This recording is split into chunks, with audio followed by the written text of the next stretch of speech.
మీ ఇద్దరు ప్రాణాలు పణంగా పెట్టి నా ప్రాణాలు కాపాడారు. మీ రుణం ఎప్పటికీ తీర్చుకోలేనని చెప్పేసి సించలమ్మ అంటూ ఉంటుంది.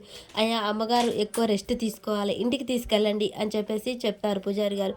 సరే అని ఇక దండం పెట్టుకొని ఇంటికైతే వస్తూ ఉంటారు. ఇక చెంచలమ్మ సింధూర జాగ్రత్తగా తీసుకొని ఇంటికైతే తీసుకొస్తూ ఉంటుంది. అలా ఇంట్లో అడుగుపెట్టి ఇంటి వైపు చూస్తూ ఒక్కసారిగా సింధూర వైపు చూస్తూ ఉంటుంది. ఈరోజు సింధూర కాపాడకపోతే నా ప్రాణాలు పోయేవి అని చెంచలమ్మ అనుకుంటూ, భవతి ఆగండి, ఇంట్లోకి వెళ్ళి హారతి పట్టుకరా అని చెప్పేసి అంటుంది. వదిన మనం వెళ్ళింది దేవుని కాడికే కదా, హారతి ఎందుకు వదిన అని చెప్పేసి భవతి అడుగుతూ ఉంటుంది.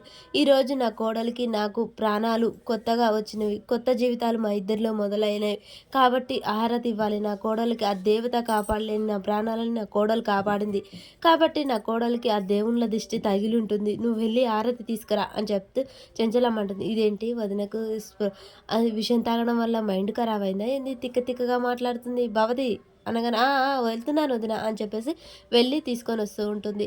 ఇక చాముండి ఇన్ని రోజులు కోడల్ని నెత్తినే పెట్టుకుంది, ఇక ఇప్పుడు ఏకంగా దీపధూపాలు నైవేద్యాలు పెడుతుందేమో, ఇవి ఇంతలు చూడలేక చచ్చిపోతున్నాను అని చెప్పేసి చాముండి అనుకుంటూ ఉంటుంది. ఇక చెంచలమ్మ అందరూ అక్కడికి వెళ్ళి గలమట్లు ఆగుతారు. ఈలోపే చాముండి భవతి ఆరతి ఇవ్వబోతూ ఉండగానే ఇటువ్వు నేను ఇస్తాను అని చెప్పేసి చెంచలమ్మ చేతిలోకి తీసుకొని ఇక సింధూరని ఇలా రమ్మ అని చెప్పేసి హారతి ఇస్తూ ఉంటుంది. అలాగే చంటి పక్కన ఉండడంతో ఇద్దరికి కలిపి హారతి అయితే వాళ్ళకు కొత్త జంటకు హారతి ఇచ్చినట్టు ఇస్తూ ఉంటుంది. ఇక చెంచలమ్మ అలా హారతి ఇస్తూ ఉండగానే ఇక కుడికాలు పెట్టి లోనికి రమ్మ అని చెప్పేసి చెంచలమ్మ అయితే చెప్తూ ఉంటుంది. ఈ రోజుతో నీకున్న దిష్టి దోషాలు అన్నీ పోయాయి, నువ్వు కొత్త జీవితం ప్రారంభించినట్టే, తొందరగా లోనికి కుడికాలు పెట్టి వెళ్ళమ్మా అని చెప్పగానే అక్క ఈ ఇంటి కోడలే కదా, ఏదో కొత్తగా పెళ్ళై వచ్చినట్లు ఈరోజు ఆరతిచ్చి కుడికాలు పెట్టమంటున్నావేంటి, అదేంటి ఈరోజు నా కోడలికి నాకు కొత్త రోజులు మొదలయ్యాయి, మా డివిజన్లో ఉన్న దోషాలు పోయి మళ్ళీ మాకు కొత్త పునర్జన్మ వచ్చినట్టే అని చెప్పేసి చెంచలమ్మ అయితే చెప్తూ ఉంటుంది. అలా వాళ్ళిద్దరు కలిసిగా చెంచలమ్మ వాళ్ళకి సమాధానం చెప్తూ ఉంటుంది. మా ప్రాణాలు ఈరోజే కొత్తగా వచ్చినట్టే, లేకుంటే చెంచలమ్మ నేను సింధూర ఇద్దరం కలిసి గాల్లో ప్రాణాలు కలవాల్సిందే అని చెప్తూ ఉండగానే ఇక రేణుకాల భవతి వాళ్ళందరూ మూతి ముక్కులు తిప్పుకుంటూ ఉంటారు. సింధూర మాత్రం కుడికాలు పెట్టి లోనికి వస్తూ ఉండగానే వెనక నుంచి రేణుక జరుగు అని చంటిని గట్టిగా తోయడంతో సింధూరతో పాటు చంటికి కూడా ఇంట్లో కుడికాలు పెట్టి సింధూర చేయి అయితే పట్టుకొని అలా కింద పడబోతూ ఉంటారు. ఇద్దరు ఒకేసారి అడిగేస్తారు. అలా అప్పుడు ఆ శివయ్య తండ్రిని గంగాలమ్మని చూపిస్తూ ఉంటారు. ఇంకా వాళ్ళిద్దరైతే కొత్త జంటగా ఇంట్లో అడుగు పెట్టినట్టే. ఈలోపే వంగడంతో సింధూర తాళైతే కింద వేలాడుతూ ఉంటుంది.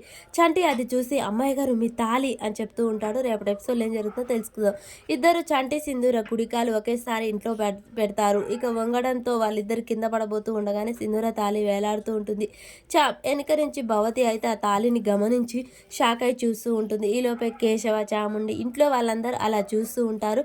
దిష్టి నీళ్ళు పారబోసిన చెంచలమ్మ లోనికి వస్తుంది. అమ్మాయి గారు మీ తాళి లోనికి వేసుకోండి అని చెప్పేసి చంటి చెప్తూ ఉంటాడు. ఇక అక్కడ జరిగిన విషయం అంతా గుర్తు చేసుకుంటూ ఉంటుంది. సింధూర అలా బలవంతంగా తాళి కట్టడం చెంచలమ్మ ప్రాణాలు కాపాడడం కోసం సింధూర గుర్తు చేసుకుంటూ ఉండగానే చెంచలమ్మ అయితే అక్కడికి వస్తుంది. మరి సింధూర మెడలో ఉన్న ఈ తాళిని చూసి చెంచలమ్మ అసలు మరి ఏం జరిగిందని తెలుసుకొని అర్థం చేసుకుంటుందా, లేకుంటే వీళ్ళిద్దరిని బయటికి గెంటేస్తుందా, అసలు ఏం జరుగుతుంది అనేది మనకు నెక్స్ట్ ఎపిసోడ్లో